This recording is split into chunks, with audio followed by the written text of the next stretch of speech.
Element nommer 6, hou 'n joernaal.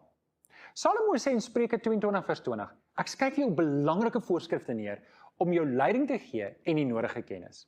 Nou ek weet, om 'n joernaal te hou kom nie vir almal natuurlik nie. Nie almal is skrywers en het lus om altyd alles te dokumenteer wat in hulle lewe gebeur nie. Maar om 'n joernaal te hou in jou stilte tyd, gaan jy vinnig agterkom, gee vir jou baie diepte in jou stilte tyd. Nou ek wil jou uitdaag om dit te oorweeg.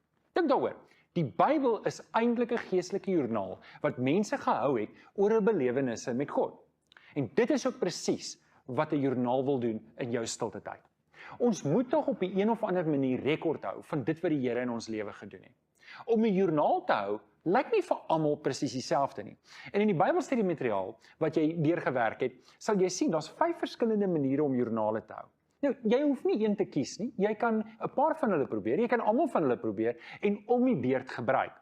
Wat wel belangrik is dat jy wel probeer. Ek wil vir jou 5 voordele gee van wat 'n joernaal in jou lewe wil doen. Die eerste voordeel is dit help my om na te dink oor die skrif. Wanneer ek joernaal hou van dit wat ek gelees het in my stilte tyd, help dit vir my om dit te prosesseer. Onthou ek het dit nou gelees, ek het dit dalk gesê, maar wanneer ek dit skryf, gee dit my kans dat my verstand daardie inligting dieper bære.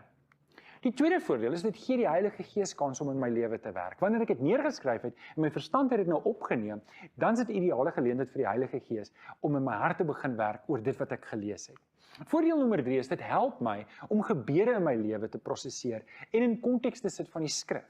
Voordeel nommer 4 is dit bou my getuienis uit. Hoekom? Want ek kan teruggaan oor die vorige gesprekke wat die Here met my gehad het, die vorige oomblikke wanneer die Here met my gepraat het en ek kan sien, maar die Here is besig om 'n pad met my te stap. En dan die laaste voordeel is dalk nie iets wat vir jou is nie, maar dalk vir die mense om jou. Dalk jare van nou af, as ek en jy nie meer hier is nie, kan iemand jou joernaal gebruik en leer uit die pad wat jy met die Here gestap het.